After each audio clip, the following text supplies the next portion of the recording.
speaking, and no one will be taking notes. All right, without any further ado, welcome first Affirmative to open the debate.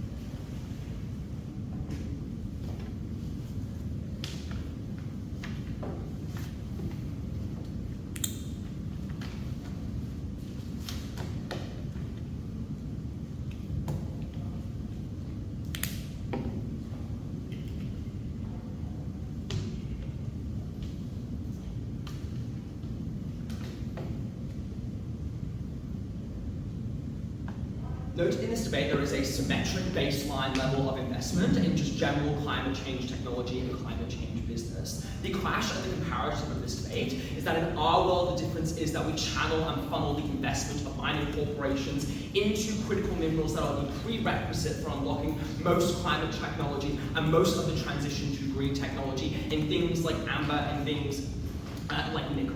Note that in their world, they are relying on a speculative level of a bunch of startups coming up and trying to revolutionize Indonesia's approach to climate technology and climate change, whereas we are funneling investment further into pre-established industry that is already quite powerful. Three elements of the speech. Firstly, 3 questions in setup. Firstly, why we increase government support for industries that improve the lives of Indonesian people, and secondly, why we are better for the transition to green technology. First question in setup, what problems does Indonesia face under the status quo? One, note it is a developing economy, so it doesn't have a huge amount of green technology, it does not have a current self-sustaining green industry. And often in order to do this under the status quo, they import from places like China, which produce things like solar panels more cheaply and has a massive industry that already does this. Secondly, it currently has a level of low FDI and unstable FDI. Note that Indonesia is trying to build a new capital city. This is the most pivotal national project in its history, and most of its foreign support and investment has already pulled out from it, and is really stagnating in this area in order to get support. Secondly, why are the lives of Indonesians the most important in this debate? Because note, to the extent that there are still major regions and major sites that are still of massive importance for tourism and also culture and Indonesia's religions, there is still going to be a symmetric level of environmental protections in our world as well. So the clash of this debate on which gets the most amount of, obtains the most amount of investment to improve and upscale the already existing mining operations, as opposed to tearing up new levels of land and placing a bunch of new mines everywhere. Because no, the Indonesian countryside is incredibly rich with all these resources, and if it was, we'd already be massively expanding into those areas and opening up new sites. Note on the last piece of framing here a bit of weighing. That is to say, on climate change, one, climate change needs worldwide action. That is to say that this team is going to probably find it very difficult to prove that China and the entire world suddenly start depolluting and actually fix climate change. Note that Indonesia largely cannot do it itself, even if it did a complete reversal. This is a clash about how we make investment better. I think secondly, the future problems are less important to the people that are living now, the millions of people in Indonesia who need to have jobs, who need to have stable careers, and need to put food on the plate. They are the most important. First argument, why government support for industries, for industries that are good at people is better in our world.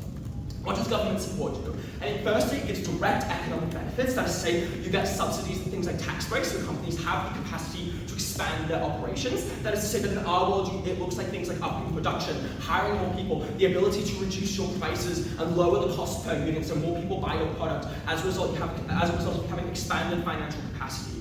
But secondly, you can better compete with other nations. That is to say that products and services for green technologies that Indonesia sells become far more competitive. I think this is largely a tipping point for Indonesia's competition with China. That is to say that a lot of the Southeast Asian region is tired and sick of its dependence on buying technology from China. So I think this is a crucial tipping point in which Indonesia become a major competitor for these types of technologies, at the point in which mining companies that already produce the critical minerals to do this start getting expanded investment in our world. That is to say that it's often a strategic, basically strategically Southeast Asian countries do not like being so dependent on China. That's often very antagonistic, and to the point in which Indonesia can pop up as a on the rise industry in which prices are going lower and lower, makes it more lucrative and makes it more attractive for purchasing these types of products.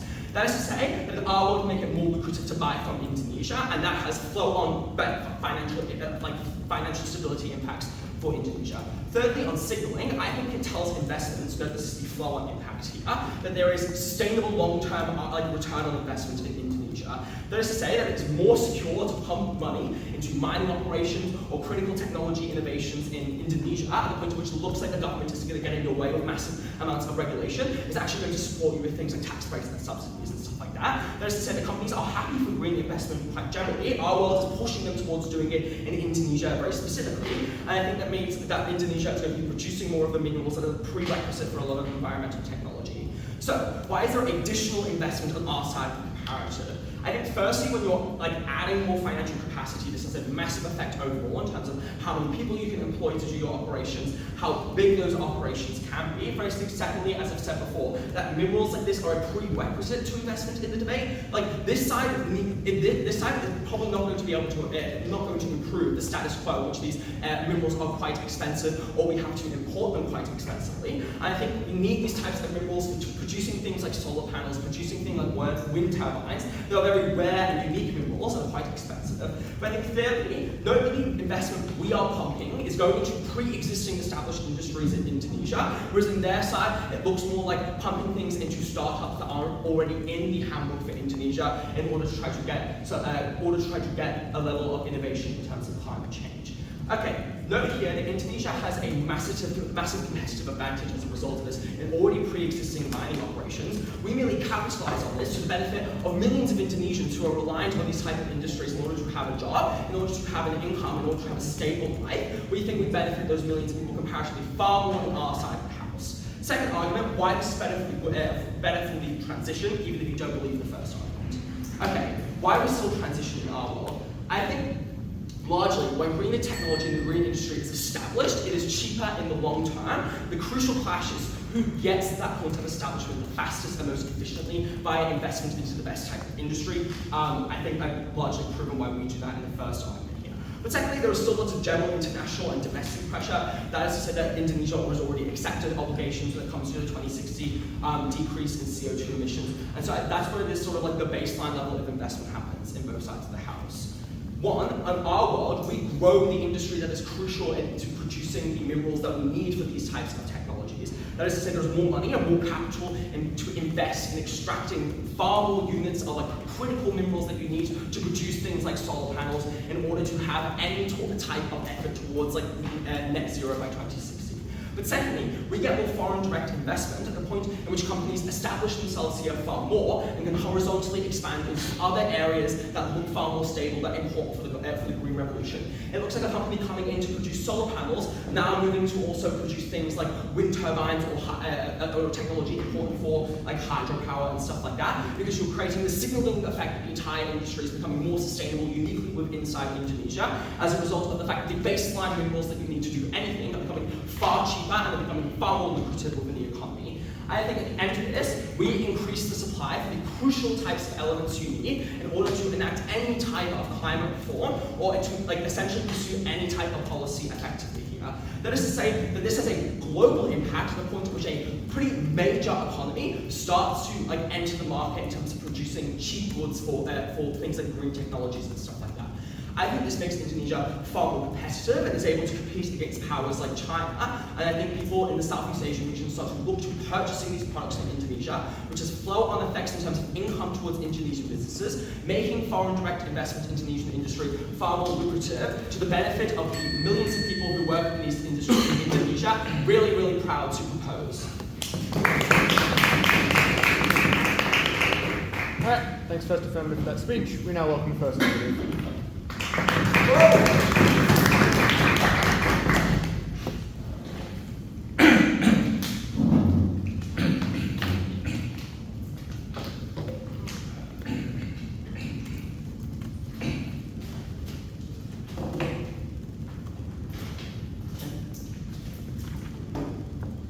There are cases that will increase the supplies of materials which is necessary for producing green tech material. I have three broad responses. The first is that Indonesia doesn't have a significant secondary industry. That is to say that they don't really have other companies that do things like reforge these minerals into green technology. So even if the supply of nickel or other rare earth materials would increase, it's unlikely the case that Indonesia could even use these minerals to help create new batteries to increase to increase the transition towards green technology.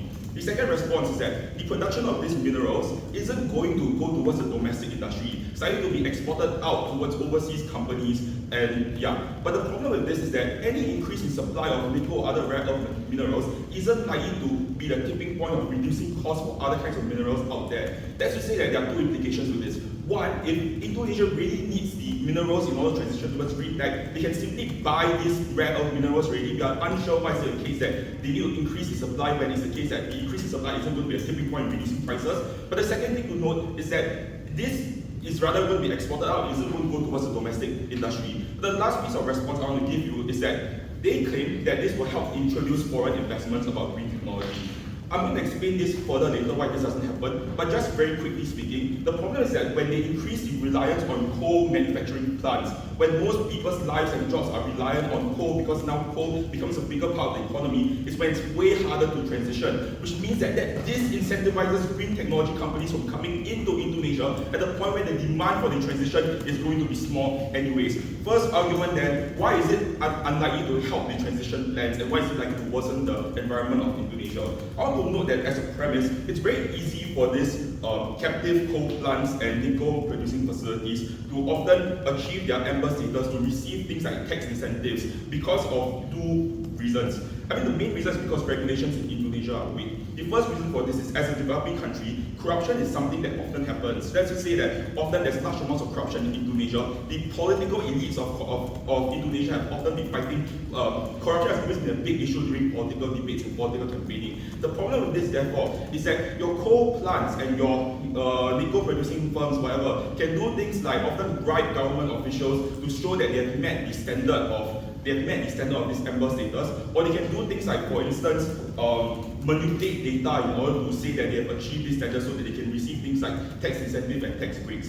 This means to say that many of these captive coal plants, these nickel producing facilities, are still going to pollute the environment. They are unlikely to meet the net zero carbon emission things that they wanted to do. But the second reason, and the more important reason, and even if you don't believe in corruption, the problem is that Indonesia is extremely deregulated. And the historical reason for this is after the downfall of Suharto, most other Indonesian states demanded for greater regional autonomy for fear of the a new dictator coming into place. This means to say that every state like Nusantara, like Java, like Sumatra, has a lot of regional autonomy. The problem with this is twofold. One, it means to say that it's very difficult for the federal government to enforce these regulations because of the fact that these other states fundamentally have a lot of regional autonomy. But it also means to say that these regional states often have competing incentives against the federal government. Let's just say that your states, like Sumatra for instance, probably will prioritize their economic growth over the overall environmental incentives of the entirety of Indonesia as a whole. So they are likely to support this manipulation of data. They are likely to help these companies and these coal plants do things like manipulate data, bribe federal government officials so that they can achieve greater tax incentives from the federal government. All of this means to say that regulations are likely to be done badly, but it also means to say that many of these coal plants and many of these nickel producing facilities are going to continue to pollute the environment and are unlikely to meet the carbon emissions goals. What therefore happens under their side? I want to note that at the point where your coal mining facilities now have the ability to get tax incentives, is a point where their cost of production decreases, which allows them to further increase their scope and scale and size in the country. So you're likely to see more coal facilities being created, and that's problematic for a few reasons. The first reason is because you make Indonesia far more reliant on these coal producing facilities. Because of the fact that coal is now cheaper, more companies could choose to use coal. More companies choose to use coal as a form of energy. Most households now choose to use coal as a form of energy. That means to say that many businesses in Indonesia right now are very reliant on the coal producing facility, or very reliant on coal as a form of energy. But it's not just these companies, it's also the people on the ground. And the reason for this is that when there are more coal producing facilities, it's a point where more people are employed within the coal industry, which makes their livelihood directly tied towards these coal producing facilities as well. Beyond that, it's also the fact that electricity bills are also tied towards these coal producing facilities. What's the problem with this? The first problem is that it's way harder to transition now. It's way harder to convince people on the ground to adopt green technology when their livelihoods are predicated on the survival of these coal industries in the first place. So that makes it even harder for Indonesia to tell their people to change towards green technology. But it also means that companies right now are relying on coal technology, which means to say that they are likely to do things like lobby against the government to ensure that the survival of these coal mining firms, because they want a reduced cost of production, because every single facet of their production is tied towards coal in general and not towards green technology. All of this means to say it's very difficult for Indonesia to transition towards green technology, but the added problem with this is that it's harder for them to attract investments, because as a green technology firm, you wouldn't want to enter Indonesia at the point in which you know that there's no demand for the transition to green technology anyways, so they don't get the secondary industry that they wanted to fight for. But the last problem with this is that at the point where other Southeast Asian countries are looking into Indonesia and they realize that Indonesia is benefiting from this by going back against their green incentives, is a point in which other countries around Indonesia are likely to do things like do the same measures to give more incentives towards coal firms, which means that the entirety of Asia just fundamentally has a bigger reliance on coal, which makes it harder for Asia to transition as a whole. The end result is we get all their impacts about why this worsens the lives of every average Indonesian person. But at the same time, in the event where Indonesia were to renegade on their 2060 plan, it means that there's lesser political incentive to want to be more green in the future. Because at the point where you renegade on the 2060 green plan, it's a point where you lose more impetus towards pushing towards a green technology firm. Our second argument then is, where can this money and resources go? We think that these resources can go towards investments in green tech firms, in startups that they wanted to do. That's to say that the problem right now is that most companies have it costs a lot for the average company to transition towards green technology, to replace their whole reliance on the green technology and those kind of things. That is to say that when the government is able to invest money into these companies to encourage them to transition, to do things like, for example, change the way that they use, to encourage them to go away from coal, it's a point where they are like to adopt new technology, because the cost of production, the cost of transitioning fundamentally decreases, which means they are more incentivized to adopt things like green technology. This is important because it means to say that you create the demand for green technology in the first place, which increases investments of green tech into Indonesia. That's how you solve the problem of creating secondary industries that like to use these minerals.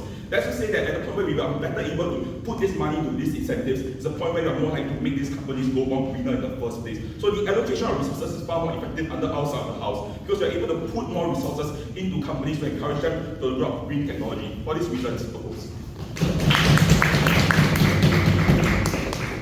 Alright, thanks first negative for that speech. Now welcoming second affirmative.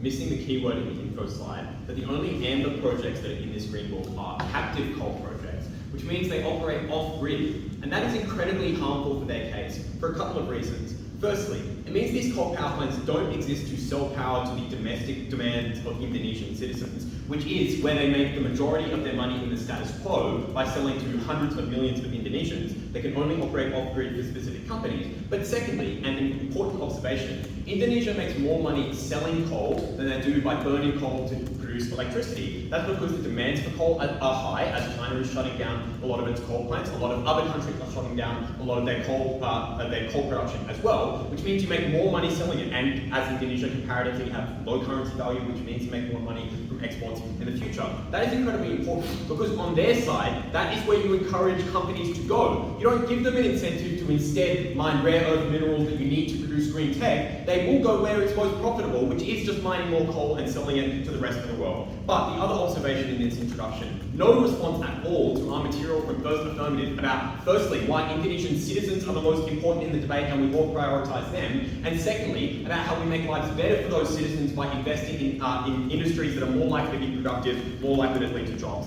Let's deal with firstly the environment and secondly in terms of Indonesian citizens. They say a few things. Firstly, they say there's no secondary industry in Indonesia and therefore you won't get the benefits of producing these minerals in the first place. The first thing to observe here is Indonesia does have a very large manufacturing sector, very large manufacturing sectors that can be expanded into manufacturing the types of products that we are talking about. But secondly, if they believe there is no secondary sector in Indonesia, we explain that this is the reason there is no secondary sector in Indonesia, because you do not locally produce these minerals, which means it's far more expensive to import them. And they claim, well, you can just buy them from other countries. Does not make sense, because Indonesia is a developing nation with a low currency value, which means imports are incredibly expensive. It's far easier for them to produce it domestically and therefore have them at lower cost, which means you therefore encourage under our side production and development of those secondary industries, because you have those minerals available at a lower cost, you have investment in those industries anyway. But the last observation in terms of responding to this point is that just because these minerals are sold overseas does not mean there's not a benefit. This is not a debate just from the perspective of Indonesia. If we make these minerals cheaper and more accessible to the rest of the world, we increase the production of green technology as well. And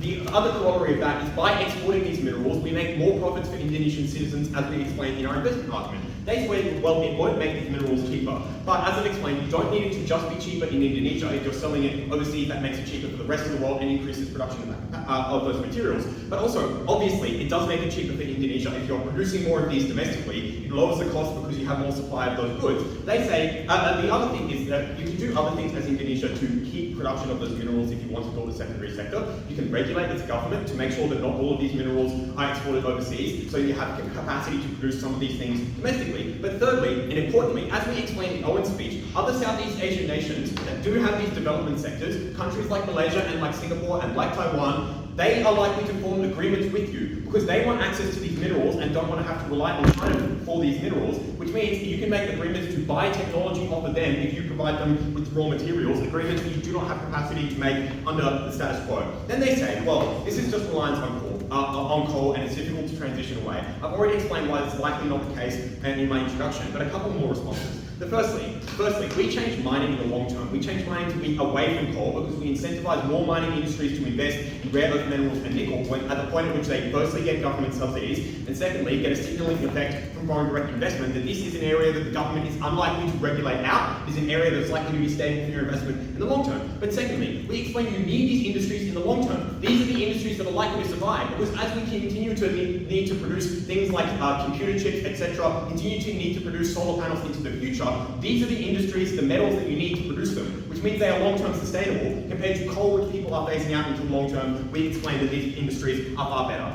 Why is it therefore better for the environment? We get 3 reasons. Firstly, in terms of capital, you produce more profits for the Indonesian people, you produce more profits that the government can tax, and therefore you have more capacity to invest in green technology into the future, develop things like your secondary industry. Secondly, we explain that investors are more likely to stay in Indonesia because they have assets that are now fixed in rupiah, which means it's more efficient in terms of exchange costs for them to stay in the country and invest. Because they have some costs by having industries already existing in Indonesia, which means they're more likely to invest in comparative other industries in Indonesia. But thirdly, as we explained to no response, these are the minerals you need to develop your secondary industry. Having more of these minerals in Indonesia and in the world is better for the development of green technology in the future. They say, well, you can't regulate it out, but it's symmetric. Their claim here is you can't regulate all of these industries and stop them polluting because of things like bribery and corruption, etc. But this is largely symmetric because if they think that you cannot regulate these coal industries to be good or these mining industries to be good, there are huge amounts of manufacturing industries in Indonesia that are massively over-polluting, so they can't regulate those anyway. It's unlikely to be much environmental change even if you believe their best case. So that explains why environmental investment gets better under our side in terms of the types of investment that you get, in terms of long-term sustainability and development of the secondary industries. Let's then talk about investment and Indonesian citizens and why this is the most important thing in the round. Firstly, where does investment come from? We explain that investment comes, people invest in things for 2 different reasons, right? Largely people invest for profit reasons because they want to make a return on their investment, or people invest because they want to do social good, like investing in things like green technology, even when it's not the most profitable thing. In terms of the second type of investment, we explained that there is a baseline level of investment. That is, this policy, by expanding the Green Investment Handbook, does not take away investment from other types of green technology, because those people still want to do social good, still want to invest in things like solar panels. In fact, we probably encourage that type of investment more at a point which you're saying the government is expanding also to things like mining critical minerals, so it's more necessary for you to invest in things that do good, like solar panels. But for profit, we have two important mechanisms here. Firstly, we make these industries more profitable, which encourages more investors to go into these industries that are cleaner. And secondly, we push profitable industries to develop, to invest into types of profit production, things like mining, that is more sustainable for the future in terms of investing in things like nickel and being environmentally friendly. The comparative is those companies are just incentivized to mine more coal, just incentivized to mine more iron and sell that, because that is the cheapest place, that is the cheapest way for them to make profit. We comparatively provide that tipping point, because we provide government investment in those areas. We provide subsidies, we provide, for example, a signalling effect that these areas are not going to be regulated out, which means they can firstly expand their operations in those areas, and secondly, they can outcompete the other mining companies that are mining things like coal, mining things like metal, and therefore increase their production overall as well. We explain this is much better for investment because they expand their operations, they can compete internationally and domestically, and it provides a signalling effect, all mechanisms in Owen's speech that are not responded to. In terms of comparing these industries to other types of industries that might get investment in Indonesia under their side, in things like green tech and solar panels, etc., we explained a few things. Firstly, these industries are not suited for Indonesia because of the fact that they require a huge amount more high-skilled labour that Indonesia does not have a comparative advantage on compared to other countries around it that have like more developed economies. Secondly, there's no pre-existing industries in Indonesia or less pre-existing industries in Indonesia on these aspects compared to things like mining, etc. Thirdly, these industries are small in terms of size, so we employ more people through them. And fourthly, these industries, the industries they want are reliant on the metals that we produce, so we are a prerequisite and logically prior to them in that sense. Let's weigh this argument then at the very end of this speech. 4 weighing mechanisms as to why this is the most important thing in the round. Firstly, these are pre-existing people compared to the people that might benefit from climate change. We all prioritise the people that exist now, their jobs, their livelihoods. For the same reason we prioritise rights of mothers over unborn children. Secondly, this is a concrete change. We don't know if the world will stop climate change, but we know that we can increase investment and jobs for Indonesians under our side. Thirdly, in terms of the depth of investment, because we've explained that investors are pulling out of Indonesia's massive projects now, they need this level of investment. This is an important reason we should vote affirmative.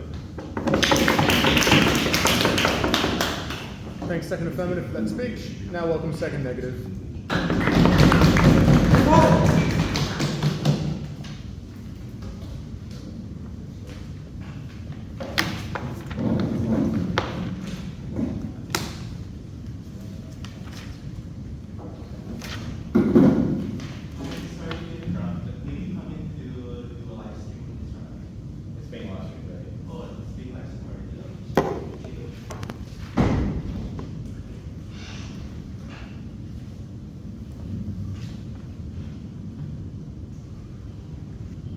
I want to force a readjustment of third negative. In my deputy, I'll prove to you Indonesia's immense renewable potential and how the transition can in fact be made without subsidizing coal.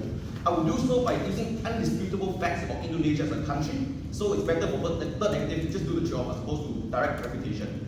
Indonesia has extreme comparative in the foreign renewable energy sources. The first is thermal. Indonesia sits right smack on the ring of fire, a cluster of volcanic activities that outlines the Pacific. Amongst the nations that lies on the ring of fire, Indonesia, due to its size, is on the largest number of active and non-active volcanoes, therefore there's still an immense thermal potential. Second, hydropower. Not only is Indonesia surrounded by water, but the breakage into small island landmass and the formation of mountainous terrain creates more than 1,000 rivers of various sizes. These rivers that run by local communities have immense potential to create energy self-sufficiency, even if it's the case that they're small, because within these communities, they do not have to be transported or stored. They can be used directly to fund those activities within these communities.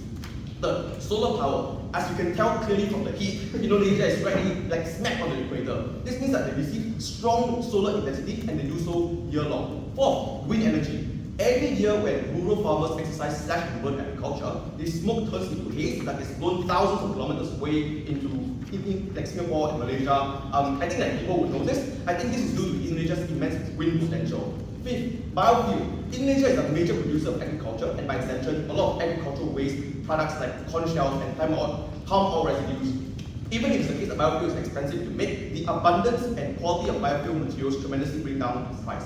At this point, I've proven to you that renewable potential is not locked behind some speculative green tech startup. It's literally in the air, the ground, the water, the sky. The natural infrastructure to harness this energy is already here. The only thing that's missing now is the human infrastructure, like plants that can be created out of subsidies that the governments can make or the grants that they can give. Insofar as there's like take away grants from these activities, I think it's the case on outside the house. You can better redirect these subsidies into the activities that actually better create renewable energy more directly. The first thing I want to note, okay, so what's the extension, what's the impact of this extension on negatives case? The first thing is, I think it takes down first negatives, push down comparative is locked behind green tech sectors with speculative startups. Our actual comparative is building hydro plants and solar farms and subsidizing these activities. I want to weigh up how is it the case that we can more directly use subsidies to create sustainable outcomes. They say that they want to mine minerals to eventually use them to create solar panels. I want to note two things. The first is, it's just not true that you can create solar panels out of one or two kinds of minerals, or arbitrarily assert that all of the minerals that can be used to create solar panels cheaply can be found in Indonesia. So it's unclear where is the tipping point in you actually having cheaper production. But more importantly, having the resources to create solar panels does not automatically mean that you make more solar panels. It also does not mean that you implement and create solar farms to actually harness the actual energy. Why is it the case that we get more direct green outcomes on outside the house? The first reason is I better recognize to you the actual renewable potential in the various sectors. The second is the better way to implement solar panels is to subsidize the implementation of solar panels itself, not the creation of mining for its ingredients. This is just a long path towards success that I don't know why they're taking. Before I continue, can I just hit pause because my timer is not good. I just want to get the timing. Okay.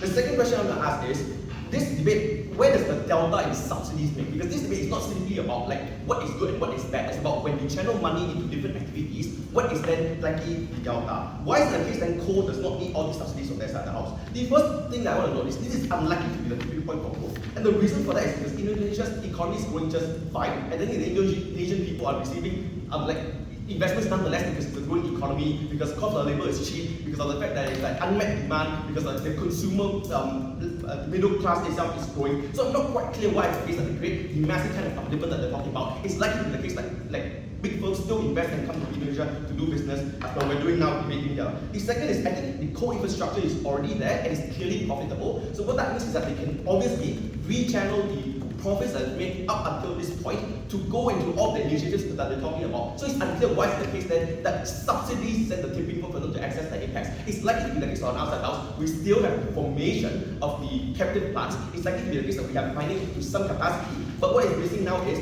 the capacity for you to invest in renewable production plants in terms of hydropower and solar power that I've talked about. The second thing I want to talk about then is why does mining do not need all these subsidies?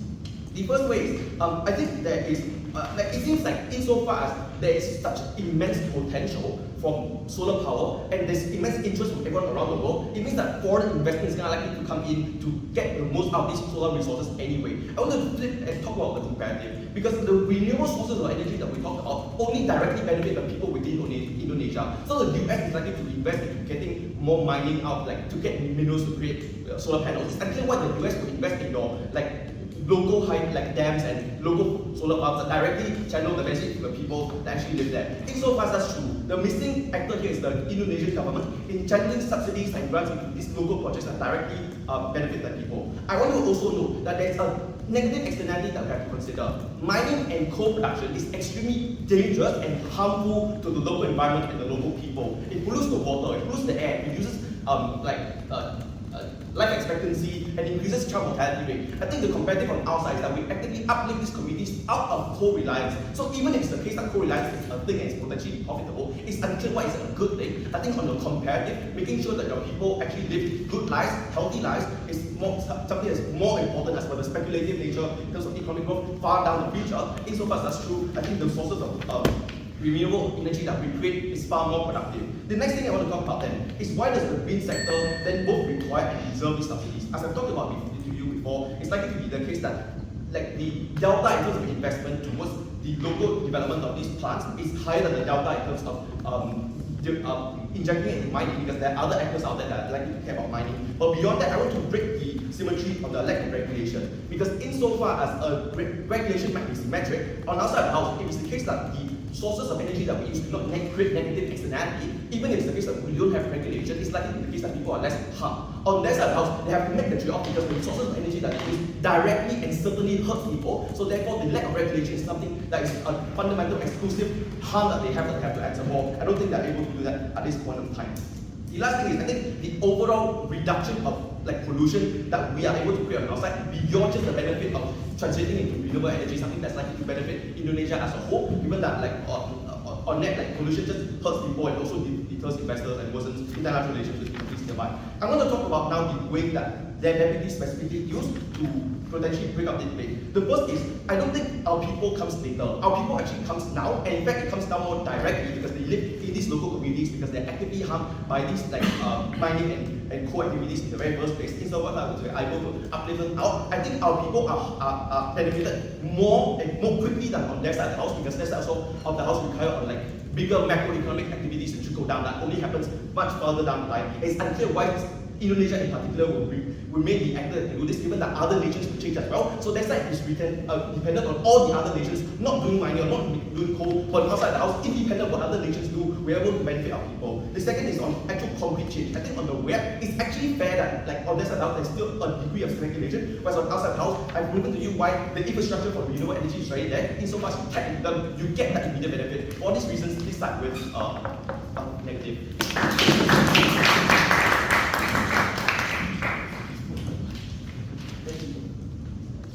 Thanks, second negative for that speech. Now welcoming third affirmative.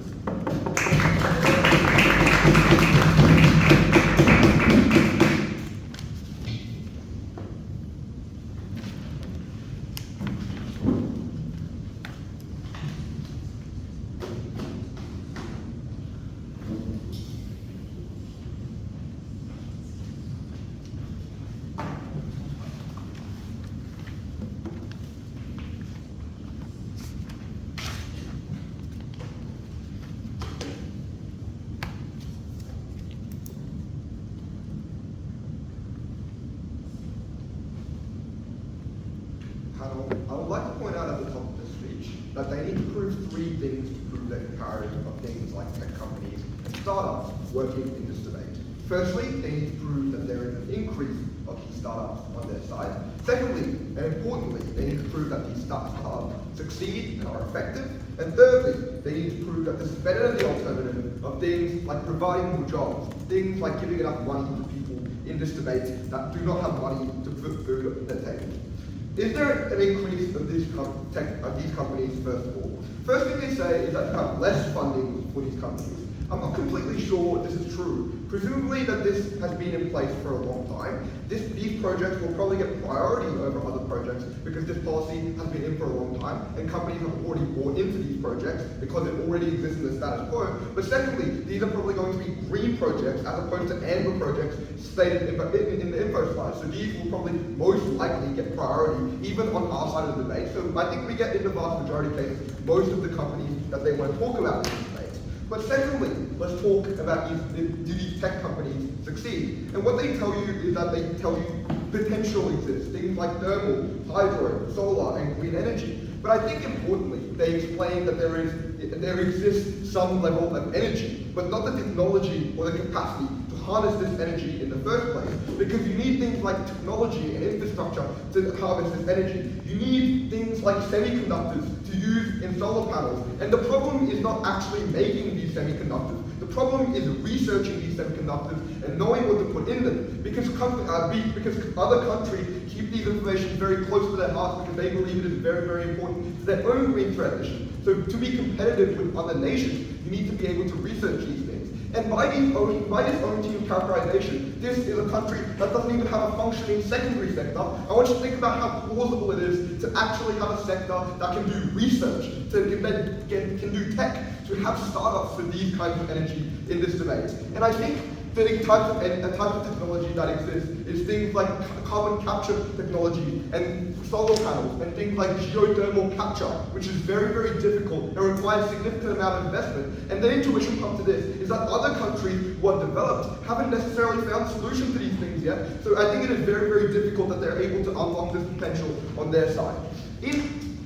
let's put that to the side then. What is the other problem with these companies then? I think the first thing to note is that these startup companies are more small and unstable, and they're more likely to go broke because they don't have the initial cash flow that exists. That is to like to say, the money you put into these companies have a significantly lower return on investment than the large companies you put money into on our side. Secondly, you have to create new infrastructure, things like new technology, which means you need to invest in things like education and innovation and counter brain drain as a prerequisite to any of the things they want to talk about on their side in terms of startups. Thirdly, we tell you tech is fungible. What that means is that you can just buy the best tech, and the second best tech is likely to become obsolete. And to the extent that we have to compete with other nations in terms of this tech, I think it's very, very difficult to do so.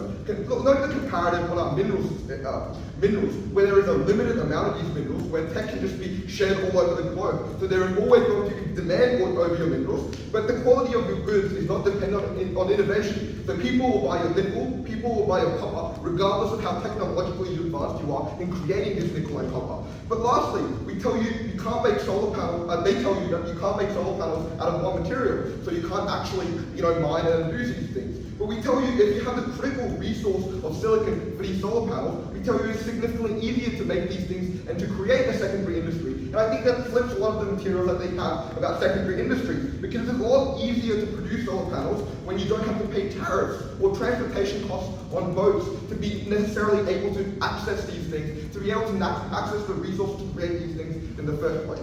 And what that means at the end of this clash is that they are dead in the water in terms of their capacity to create these things, because they never prove that they have the critical infrastructure to be able to do so. They never prove that they have the capacity to research to be able to do so. And by their own characterization of a developing country that does not have a functioning secondary industry, you should probably believe that they do not have the capacity to do so. And I think that is a strategic blunder in this debate. But lastly, I'm going to explain to you why the alternative is more important in this debate and why it's significantly better. And things like mining companies are very much more important, because I think the first thing to note is that it takes them away from fossil fuels. So for every single mining company that opts into nickel as opposed to coal, we tell you that they are actively taking away from fossil fuels and not mining coal. So you should double our benefits in terms of this debate, because not only are we investing money into creating green energy, we are actively taking them out of fossil fuels. But secondly, we tell you these are very large companies.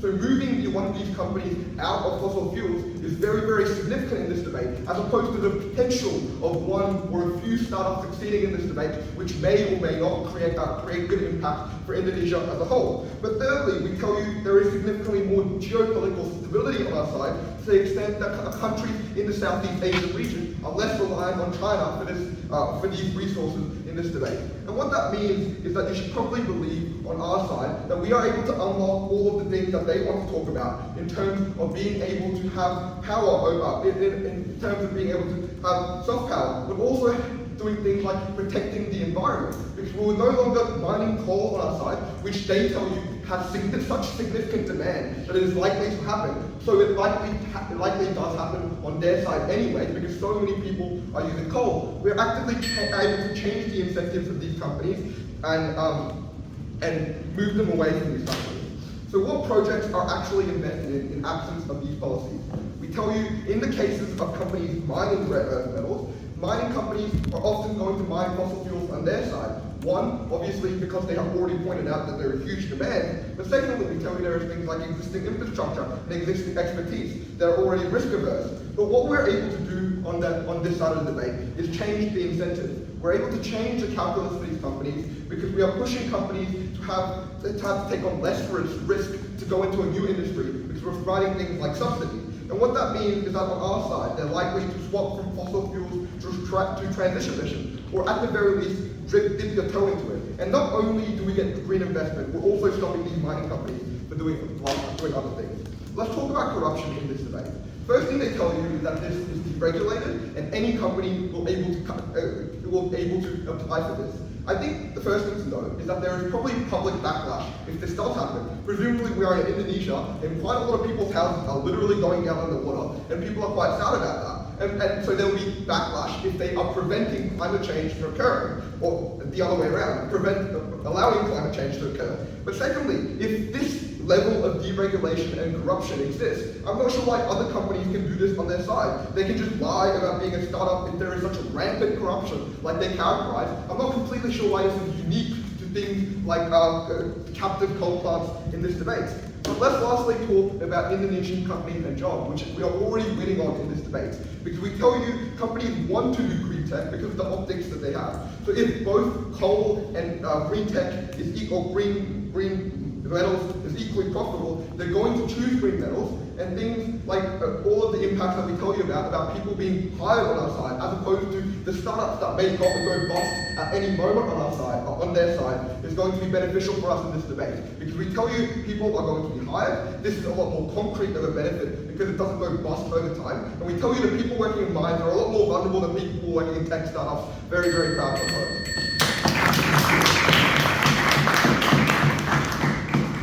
Alright, thanks to Affirmative. Now to conclude the substantive portion of the debate, welcome third negative.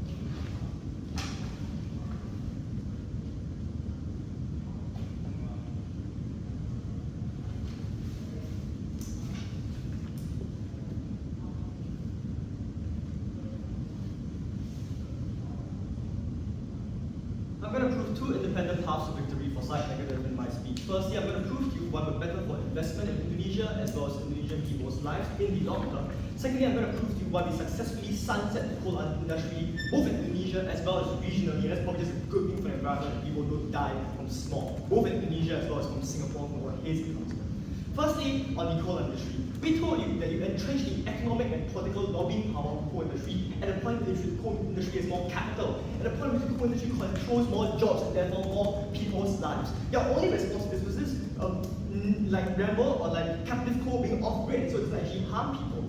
But I have two responses here. The first is that this isn't actually a response to our mechanism, because our mechanism is that you give the coal industry more money. You give, for example, these coal power plants, the captive coal power plants, even if they don't burn coal in Indonesia, they control, for example, 500 coal miners' jobs. They control, for example, 500 coal technicians' jobs. So this means it's not hard to retrench them in the future. This means it's not hard to shrink the coal industry in the future. This means that when coal companies have to spend less money on these captive coal industries, they can then also spend more money on their other coal endeavors that don't fall within this green plan. This means that just because these specific projects they are funding may be off-grid, maybe captive coal, maybe coal-powered nickel plants, doesn't mean that you don't get our impacts of funding the coal industry and entrenching the coal lobby both politically as well as economically. So you still get the harms we talked to you about, right? But the second thing to note here is that even if the coal is exploited as they say it is, it's a particularly bad thing, because per their characterization, many countries in Asia and Southeast Asia particularly are at the tipping point of coal transition right now, because China is no longer giving them cheap coal to burn in their coal power plants, and because there are many incentives right now to go green. The tipping point at which they go green is when Indonesia stops supplying them as coal as well. The tipping point at which they don't go green is the point at which when China moves out of the picture, Indonesia comes into the picture, they start to buy this coal, they start to burn this coal, their coal power plants go on for another 20 and 30 years. This is an incredibly high impact, because we're not just talking about decarbonizing Indonesia, we're talking about decarbonizing Southeast Asia as a whole. The next thing they tell you is that like people will mine minerals instead of fossil fuels. But the first reason to find this untrue is that like to fund your captive coal power plants, to fund your coal-fired nickel plants, you still have to mine coal. So you don't actually detract anybody from mining coal. They're probably just going to mine coal and rare minerals symmetrically as well, right? But the second important response here is that the tipping point analysis that we provided, which is that for coal, this could be the tipping point at which coal receives less funding because it's being transitioned out right now, because coal is becoming less fashionable, because there are less coal plants to burn coal already. This could be the tipping point point of phasing out coal. On the counterfactual, it's unlikely that this is the tipping point for introducing rare earth mineral mining, right? Because as per their own characterization, there's a huge demand for more rare earth mineral mining, and especially rare earth mineral mining outside of China. Assuming this demand is symmetric on both sides, people are going to be incentivized to invest in the rare earth minerals sector in Indonesia because they want it, even if the government doesn't want it, right? The second thing they didn't tell us here is about corruption, right? I have just very quick response to this here, right? The reason corruption is easier on our side is because it's harder to lie that you are a solar farm and you're actually a coal plant. It's hard to lie that you're investing in a categorically different thing. It is, however, easier to lie that your coal power plant is actually firing a nickel factory versus firing some other thing. It's easier to lie about the amount of off-gridness and like sequestering that your coal power plant does, because these are not categorical things. It's easier to mishmash numbers here. So corruption is easier on our side. But the next thing to note here is the geopolitical point we made about the coal industry that they never wanted to respond to. We told you that for many Asian and Southeast Asian countries, Indonesia reneging on its promises to decarbonize industry is going to be the signal for them to renege as well. This analysis is particularly important for two reasons. The first is these are particularly the countries that need decarbonizing the most, places like Vietnam, places like Malaysia, these need decarbonizing the most. But the second thing to note here is that these countries feel the most threatened when Indonesia is getting an edge over them, because Indonesia is their regional competitor, because Indonesia is the giant in the Asian backyard. At the point in which Indonesia becomes more competitive because it is reneging on its green agreements, it's the point in which other countries in Southeast Asia region will find it morally justifiable to renege on their agreements as well to protect themselves from what they think is a cheating of the Indonesian government. This is an important point to make note here as well. We proved to you decarbonization on a much larger scale than anything we talk to you about green energy. But next thing I'm going to talk to you about investment in Indonesia. We told you that on net, the first response here is that on net, the amount of money that has to be invested is still the same on either side. Right? So on the macro level, we still create signals for growth and we still free up capital because we still the same amount of money, we're still going to spend the same amount of money. This first thing it tells us here is that we don't have FDI because people no longer want to invest in Indonesia because they don't see that we're going anywhere. But I already told you earlier in my speech that if all the reasons that people want Indonesian rare earth minerals exist, these reasons will still exist. People will still see Indonesia as full of potential. People will still fund Indonesia anyway. What we told you uniquely in time is that there are specific projects that other people outside of Indonesia don't care about, that other people outside of Indonesia would never fund. Things like, for example, hydro dam that just benefits the local energy economy in Indonesia, things like many other things that can't talk to you about. These are the sort of things for which FDI doesn't exist for. These are the sort of things where we create the most delta when the Indonesian government, who is the only actor that cares the most about Indonesian people, funds these projects that only have localized benefits for the people, both in terms of the economy as well as in terms of making the country a safer and more habitable place. But the delta on our side is simply far larger. But the second thing they tell you is that these are the industries that are most stable and developed, and therefore they're the ones that actually only have potential at all. But the first response we gave you was in time. Just tell you there are many areas in which Indonesia has natural capacity and natural potential for lots of renewable energy and for lots of green growth. The problem here is to capitalize on that by overcoming the infrastructure barriers, by overcoming the lack of capital start capital barriers that we have possible for you.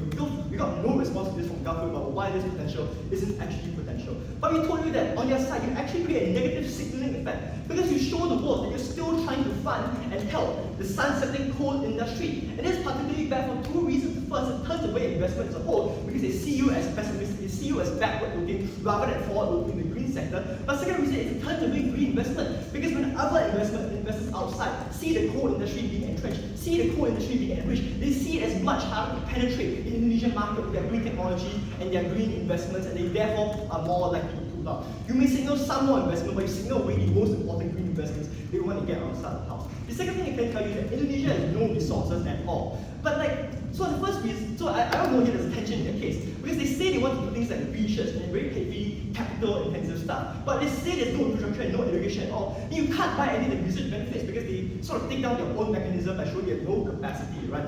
But second thing to note here is it's just probably not true. Indonesia does have capital. It's a rapidly developing place, right? There's lots of universities sprouting up to train people in new nascent technologies, such as this one we're studying in right now. There's lots of money and capital being funded into infrastructure and developments, such as the satellite city of Simho where we're in right now, where lots of new developments are sprouting out. It's not true that Indonesia doesn't have capital. It's true that simply accumulating. What is the trade-off we take? The trade-off we take is short-term and long-term.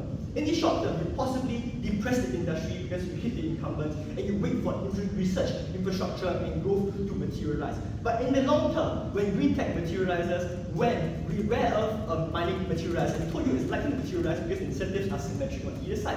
When it materializes, we make it easier for you to transition from these new technologies, from these new energy sources, and away from coal because you don't entrench the coal lobby. You don't entrench the coal lobby locally in Indonesia, but you also don't entrench the reliance on coal in Asia and Southeast Asia as a whole. You protect decarbonization in not just Indonesia, but also Asia as a whole. I think you make the lives of not just Indonesians, but also everybody better.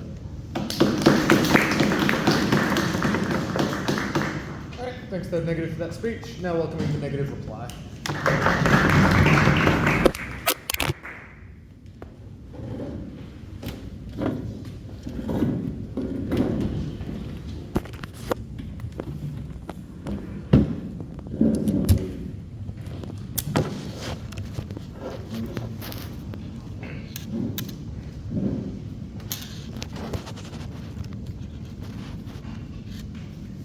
So I can speak in 3, 2, 1. The negative concedes to our case that there are in fact immense renewable potential. His contention was that firstly, we don't have the technology. I just want to gut check this response. I think the average person, reasonable voter, likely knows that technology on solar panels and hydropower and wind farms likely exists and is very accessible. What's likely not accessible is the wind, the sun, and water itself, but we prove that Indonesia gets plenty of that. The second is that the assertion of the fact that startups are small and therefore prone to failure. I think want to just gut check this argument. It can't be the case that startups are building hydropower plants. We're likely talking about government-linked companies and established energy corporations receiving subsidies to potentially make these things better. So don't actually engage the argument, they just assert realities that are not true. Their best case might be that our initiatives are not effective, but one, I don't think they prove their effectiveness in transition either. But two, on the comparative, we prove the granularity in execution. So maybe we don't build a gigantic hydro station that can serve the entire country, but you can still build small ones that power local communities, and therefore our benefits still apply. But even if it's the case that these initiatives are not tremendously powerful, why do we still win the debate? The first is I think we fundamentally answer the question of where should subsidies go and what is the purpose of subsidies. For a few reasons. The first is just in terms of negative externality.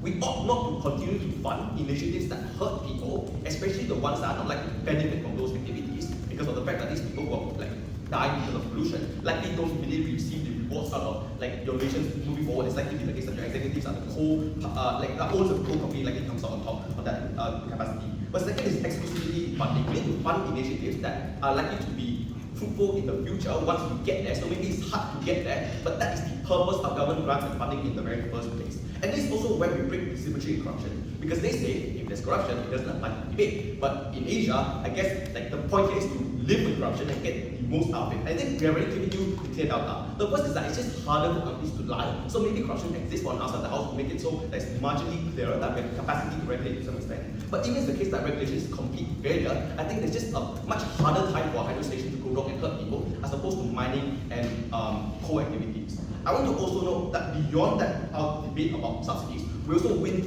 the debate on where subsidies create a bigger delta. Because even if it's the case that we concede that mining is good, we have to talk about where the subsidies go and what difference does it make. I think we are able to explain that even in the best case scenario, if it's the case that valuable minerals is a resource that everyone covets, that likely means that investment channels and funnels into Indonesia from across the world, whereas on the comparative, initiatives regarding renewable energy is something that's only exclusively beneficial to Indonesia, in which case the Indonesian government should specifically then fund these things, therefore the delta then is higher because it's just basically the bulk of the capital that people can use for these initiatives. Let's now talk about why they don't have a path to victory. There are 4 reasons. The first is I think the benefit of competitive advantage is highly uncertain because they only talk about what Indonesia does, but they don't talk about what other nations can do. So maybe it's the case that, for example, if China goes back on coal, or it's the case that they continue to also expand their export in terms of rare earth minerals, their impacts don't apply. For their impacts to apply, they need to create a static conception of the world where nothing else changes. The second is, I don't think they ultimately prove why this is a conclusively good outcome, because even if it's the case that people get richer, if it's the case that the nation is hurt because of pollution and decrease in the power to the coal lobby, it's unclear why it's the case that it's automatically good. But the third is, I'm not quite sure where the delta in terms of growth is. So I do agree that a particular industry grows, but I'm not quite sure if it creates the kind of jobs that they're talking about or the massive benefits to the economy. I think then we have to default to the common understanding that Indonesia is likely a developing economy. It's likely to be the case that there's still going to be tremendous capacity for investment, and it's likely to be the case that these investments into companies also create jobs, but don't create the capacity of pollution and corruption to the coal lobby as per exists currently. Lastly, even if it's the case that Indonesia creates that growth, I think their best case is still without harms, because what is likely to happen is that nations see Indonesia as a blueprint that is okay to trade off the benefit of the people and environment for growth, and therefore to obtain creating the massive scale in terms of harms that my third speaker talk about when he talk about why is the case that the entirety of Southeast Asia will stop decarbonization. For all these reasons, this side way negative.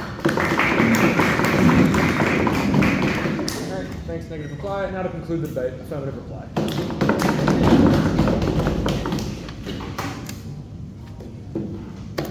Three observations to start this reply. The first is their claim about messaging effects on portraying goals is diluted because we still obviously have the 2060 target. This is about where you invest green technology, a claim that's unproven.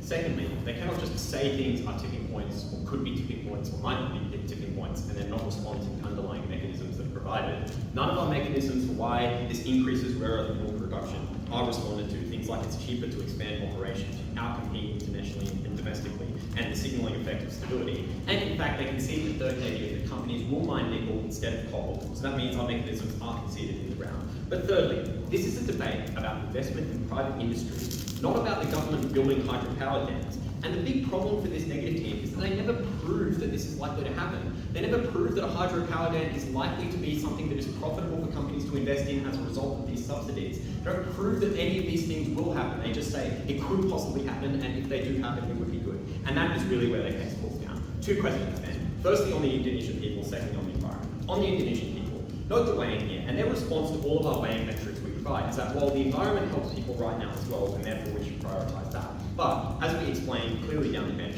jobs are more important in terms of depth, in terms of how they provide people the capacity to live, than in terms of the environment around them. But secondly, their pushback on the Indonesian economy, like not requiring any investment, is obviously wrong. The average intelligent voter knows what's happening in Nusantara, knows that investors are pulling out. That's something they clearly need. Their response on Indonesian people was, well, there's negative externalities to things like mining, but they're not comparative here. Because by their own analysis, mining still exists in Indonesia. Indonesia also still has a massive manufacturing industry. Those things have negative externalities as well. We explain that this pushes mining into a much more stable and stable area, and it provides people with more jobs as a result. But also, this relies on the push of more people being employed in these industries under their side. We explain why these industries are unlikely to employ a large amount of people because of the fact that the mining industries are much more stable, much more suited to Indonesian population. We explain that those industries get more developed under our side as a result of these government subsidies, they get more jobs by expanding operations, they get more private investment as a result. And that is good because those jobs are better for Indonesia.